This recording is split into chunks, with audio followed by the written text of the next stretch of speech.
ദൈവനാമത്തിന് മഹത്വമുണ്ടാകട്ടെ.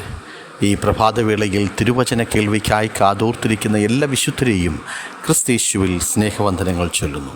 ഇന്നത്തെ പ്രഭാത ധ്യാനത്തിനായി പരിശുദ്ധാത്മാവ് എൻ്റെ ഹൃദയത്തിൽ പ്രകാശിപ്പിച്ച ഒരു തിരുവചനം ഞാൻ വായിക്കുന്നു. 34 സങ്കീർത്തനം അതിൻ്റെ 5-ാമത്തെ വാക്യം. അവങ്കിലേക്ക് നോക്കിയവർ പ്രകാശിതരായി, അവരുടെ മുഖമോ ലജ്ജിച്ചു പോയതുമില്ല. പ്രിയരെ, നമുക്കറിയാം, ദൈവത്തിൻ്റെ ദാസനായ ദാവീദ് ഗോലിയാത്തിനെ കൊന്നുകളഞ്ഞത് വാസ്തവത്തിൽ ആ ശത്രുക്കൾക്ക് ഭയങ്കര അടിയായി. അവരുടെ ഇടയിൽ അവർ കാത്തിരുന്ന ശത്രുവിനെ പിടികെട്ടിയതുപോലെ ദാവീദിനെ അവരുടെ കയ്യിൽ കിട്ടുമ്പോൾ അബീമേലേക്ക് എന്ന് പറയുന്ന രാജാവിൻ്റെ കൈകൾക്കകത്ത് ദാവീദ് അകപ്പെടുമ്പോൾ ആ ദാവീദിനെ എന്തു ചെയ്യണമെന്നറിയാതെ നിൽക്കുന്ന രാജാവ് പരിശുദ്ധാത്മാവിൻ്റെ ആലോചനയാൽ തുപ്പലൊലിപ്പിച്ച ഒരു ഭ്രാന്തനെ പോലെ വികൃതരൂപിയായി നിൽക്കുന്ന ദാവീദ്, ഇതാണോ ഇസ്രായേലിൻ്റെ രാജാവായി എൻ്റെ മല്ലനായ ഗോലിയാത്തിനെ കൊന്നവൻ? ഇവനെയാണോ, ഇങ്ങനൊരു ഭ്രാന്തനെയാണോ രാജസന്നിധിയിൽ കൊണ്ടുവരേണ്ടത്?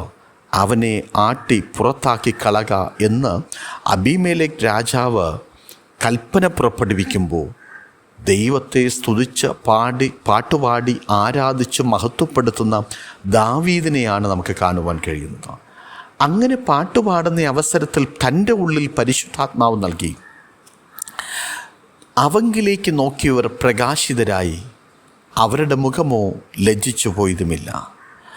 നാം ദൈവത്തിൻ്റെ മുഖത്തേക്ക് നമ്മുടെ വിഷയങ്ങളുടെ നടുവിൽ നോക്കുവാൻ തുനിയുന്നുവെങ്കിൽ ശത്രു എത്ര പ്രബലനായിക്കോട്ടെ, അദ്ദേഹത്തിൻ്റെ വ്യാപ്തി എത്ര വലുതായിക്കോട്ടെ, വർഷങ്ങൾ പഴക്കമുള്ളതായിക്കോട്ടെ, ആ പ്രതികൂലങ്ങളുടെ നടുവിൽ ജയോത്സവമായി നമ്മെ നടത്തുവാൻ, നമ്മെ അനർത്ഥത്തിൽ നിന്ന് പുറത്തു കൊണ്ടുവരുവാൻ മതിയായ ഒരു ദൈവത്തെയാണ് നാം ഇന്ന് പകൽക്കാലം കാണുന്നത്. പ്രിയമുള്ളവരെ, ദൈവസന്നിധിയിൽ പരിശുദ്ധാത്മാവിൽ ദൈവത്തിൻ്റെ ദാസനായ ദാവീദ് പറയുന്ന മറ്റൊരു വാക്യം ഞാൻ പറയാം. എൻ്റെ ദൈവമേ, ഞാൻ നിന്നിൽ ആശ്രയിക്കുന്നു, ഞാൻ ലജ്ജിച്ചു പോകരുതേ. എൻ്റെ ശത്രുക്കൾ എൻ്റെ മേൽ ജയം ഘോഷിക്കരുതേ. 25-ാം സങ്കീർത്തനത്തിൽ ദാവീദ് പറയുന്നൊരു വാക്കാണ്, ഞാൻ നിന്നിൽ ആശ്രയിക്കുന്നു. പലപ്പോഴും നാം വിഷയങ്ങൾ വരുമ്പോൾ നാം ആശ്രയം കണ്ടെത്തുന്ന ചില സ്ഥാനങ്ങളുണ്ട്, ചില വ്യക്തികളുണ്ട്, ചില പ്രസ്ഥാനങ്ങളുണ്ട്. അവയെല്ലാം കൈവിട്ടു പോകുമെന്ന് അറിയുന്ന ദൈവഭക്തൻ പറയുന്നു, ഞാൻ അവയിലൊന്നുമല്ല, ഞാൻ ദൈവത്തിലാണ് ആശ്രയിക്കുന്നത്. ഞാൻ ലജ്ജിച്ചു പോകുവാൻ ദൈവം അനുവദിക്കരുത്.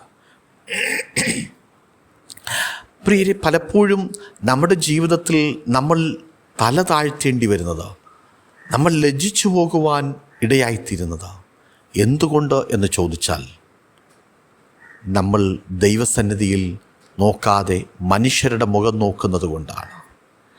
അവിടെ പിന്നെയും പറയുന്നു, ദൈവത്തെ കാത്തിരിക്കുന്ന ഒരുത്തനും ലജ്ജിച്ചു പോകത്തില്ല. നോക്കൂ, ദൈവത്തിൽ ആശ്രയിക്കുന്നവർ, ദൈവത്തെ കാത്തിരിക്കുന്നവർ. നാം ഒരു വിഷയത്തിൻ്റെ നടുവിൽ ഭാരത്തോട്, വേദനയോടെ ദൈവത്തിൻ്റെ മറുപടിക്ക് വേണ്ടി, ദൈവിക വിടുതലിന് വേണ്ടി കാത്തിരിക്കുന്നവരാണെങ്കിൽ പരിശുദ്ധാത്മാവ് നമ്മോട് പറയുന്നു, നിങ്ങൾ കാത്തിരിക്കൂ, ദൈവം നിങ്ങളെ ലജ്ജിപ്പിക്കത്തില്ല.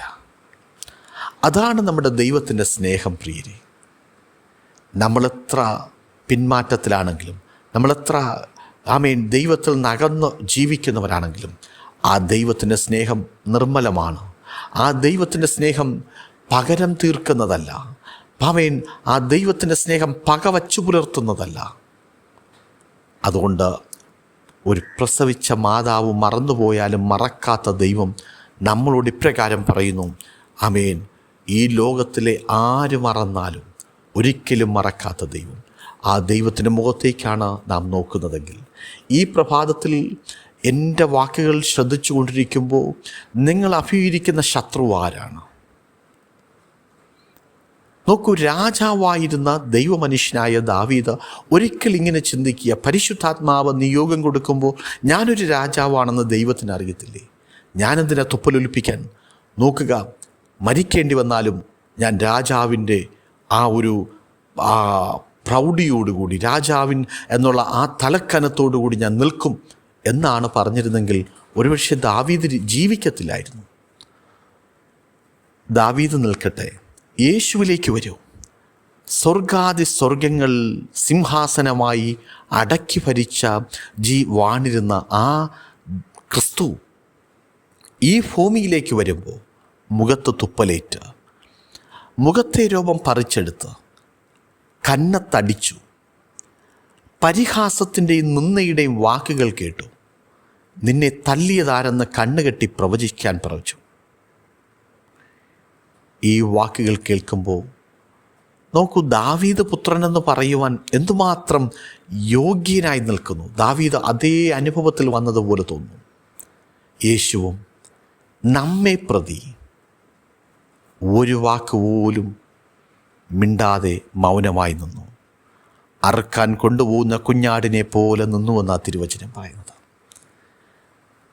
അങ്ങനെ മരണത്തെ ജയിച്ച കർത്താവ്, ആ കർത്താവിലേക്കാണ് നാം ആശ്രയിക്കുന്നതെങ്കിൽ, ആ കർത്താവിലാണ് നാം കാത്തിരിക്കുന്നതെങ്കിൽ അവിടെ നമുക്ക് ലജ്ജിച്ചു പോകുവാൻ ഇടവരുത്തത്തില്ല. സർവശക്തൻ ഇന്ന് നമ്മൾ അനുഭവിക്കുന്ന ഏത് വേദനയോ ആയിക്കോട്ടെ, പ്രയാസങ്ങളായിക്കോട്ടെ, ബുദ്ധിമുട്ടുകളായിക്കോട്ടെ, ഞെരുക്കങ്ങളായിക്കോട്ടെ, അപവാദങ്ങളായിക്കോട്ടെ, നമുക്കെതിരെ പറഞ്ഞുവിടുന്ന നുണകളായിക്കോട്ടെ, പ്രതികരിക്കേണ്ട.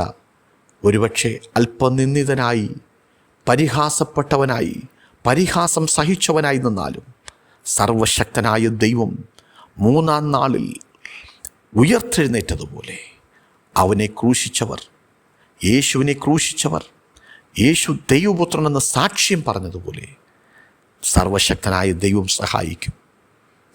ദൈവത്തെങ്കിലേക്ക് തന്നെ നോക്കാം. ദൈവമായ കർത്താവ് നമ്മുടെ മുഖത്തെ ലജ്ജിക്കുവാൻ അനുവദിക്കുന്ന ദൈവമല്ല. ദൈവം ഈ തിരുവചനങ്ങളാൽ നമ്മെ അനുഗ്രഹിക്കട്ടെ. May God bless you.